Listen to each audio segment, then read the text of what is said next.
my name is Katya and I'm a Russian native speaker, and in today's video I'm gonna give you 5 funny Russian expressions which you probably don't know. Number 1 is кот наплакал. Кот наплакал. Who is кот and what did he do? Any ideas? No? Кот is a cat. Кот. By the way, female cat is кошка. Кошка.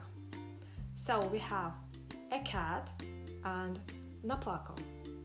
It's not easy to translate наплакал in English because in English we have to cry, the verb to cry.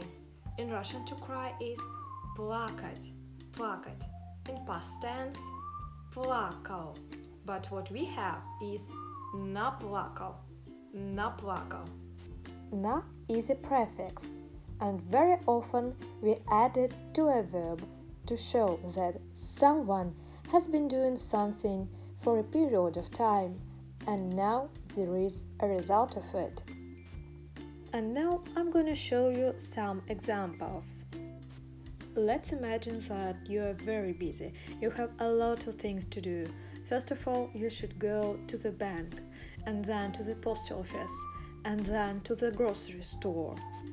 But unfortunately, you don't have much time, so you have to run. You run to the bank, then you run to the post office, and then to the grocery store. And when you finally get home, you're so exhausted, you can sit and say to yourself, «Я так набегалась» or «Я так набегался» if you are a man. And now you can see the difference. Бегать – to run, набегаться – to be exhausted after a long run. Alright, as for our expression, we have кот наплакал. Let's imagine that our poor cat has been crying for 10 minutes. He stopped crying, but his tears are still here. When we say наплакал, it means that we definitely can see the result. Cats are usually small, right? And their tears are small too, so we have small amount of tears. Наплакал means that he cried and now there is a result of it. Кот наплакал. What does it mean? It means a small amount of something. Little, not much. Let's go shopping. Пойдем по магазинам. Let's buy something new. Купим что-нибудь новенькое. Sorry, I can't. Прости, я не могу. We don't have much money right now. У нас денег кот наплакал. We don't have much money. Денег кот наплакал. Or мало денег. Our next expression is quite famous. Да нет, наверное. Да нет, наверное. So it can be translated like yes, no, maybe.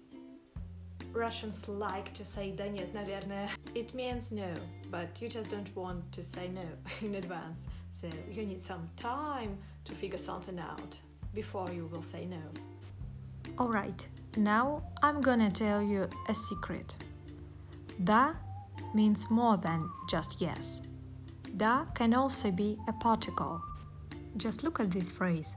Да ладно тебе. Да ладно тебе. We translate it like come on, stop it, come on.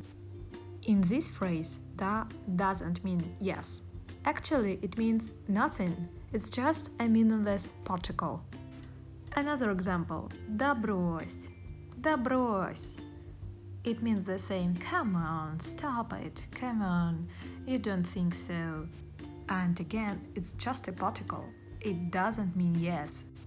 So, when we see да нет, да doesn't mean anything. It's just a particle. It doesn't mean yes.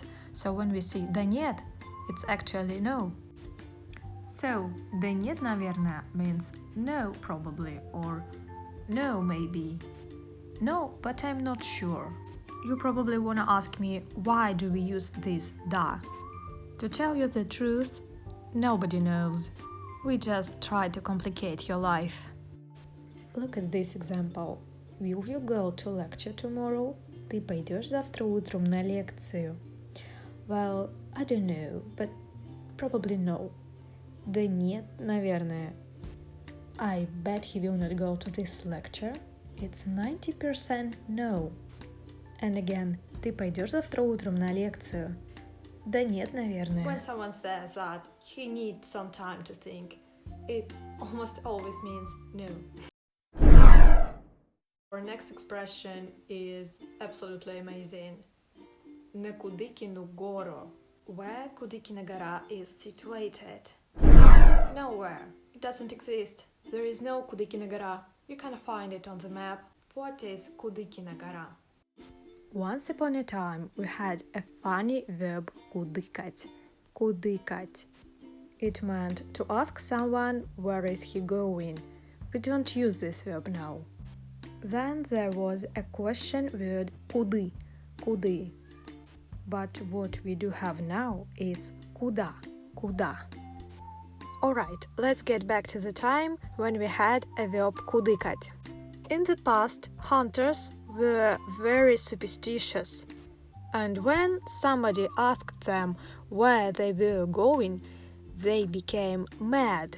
They believed that after this question, their hunt wouldn't be succeed. So they said, "Stop asking me where I'm going. Хватит кудыкать, хватит кудыкать."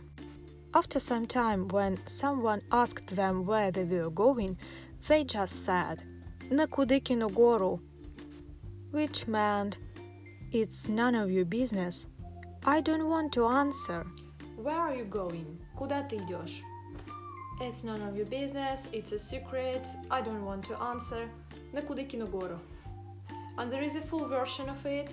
На Кудыкину гору воровать помидоры. And it's hilarious because it means I'm going to this Kudykina mountain and I will steal some tomatoes. It makes no sense. Okay, let's look at this again. Where are you going? Куда ты идешь? To Kudykina mountain. На Kudykину гору. Expression number 4. Если бы да кабы. Если бы да кабы, it's a short version of a Russian proverb. Если бы да кабы, выросли во рту грибы. And again, it makes no sense because it can be translated like if only this, if only that, there would grow some mushrooms in your mouth. We use it when someone did something wrong, but he doesn't want to admit it and he's looking for an excuse, something like that. So we can say him, "Stop it, please, come on, I don't want to listen it." We say, если бы да кабы, like, okay, you didn't do it or you did it wrong, so stop, just stop. Как можно было забыть об этом? How could you forget about it? Если бы ты мне напомнил. If only you had reminded me. Если бы да кабы. If only this, if only that. Как можно было забыть об этом? Если бы ты мне напомнил. Если бы да кабы. Don't look for an excuse. Expression number 5. Руки не доходят сделать. Руки не доходят сделать. This is руки, hands, руки. Не доходят can be translated like can't reach or don't reach or just are not coming, like your hands are not coming. To do. Руки не доходят сделать. You don't have enough time to do something. Maybe you want to do it badly, but you just can't find some time. For example, a week ago you had promised your husband to cook some борщ for him, but you didn't do it, so you can say руки не доходят приготовить. Приготовить to cook. Руки не доходят приготовить. Руки не доходят сделать, I think can be translated like my hands are busy, you know. I have a lot of things to do, so I'm busy, my hands are busy. I just can't find some time. Когда ты приготовишь мне борщ? When will you cook me борщ? Не знаю, руки никак не доходят. I don't know. I haven't managed to do it yet. I was busy. Or you can say, I am busy. So you are not looking for an excuse. You tell the truth. You really don't have time. You just explain the situation. It's a fact. You haven't done it, but you have your reasons. And now let's repeat our 5 funny Russian expressions. Кот наплакал. Кот наплакал. Да нет, наверное. Да нет, наверное. На Кудыкину гору. На Кудыкину гору. Если бы да кабы, руки не доходят сделать. That's all for today's lessons. I hope you've learned something new today. Which expression did you like the most? Let me know in the comment. And see you next time. Пока-пока.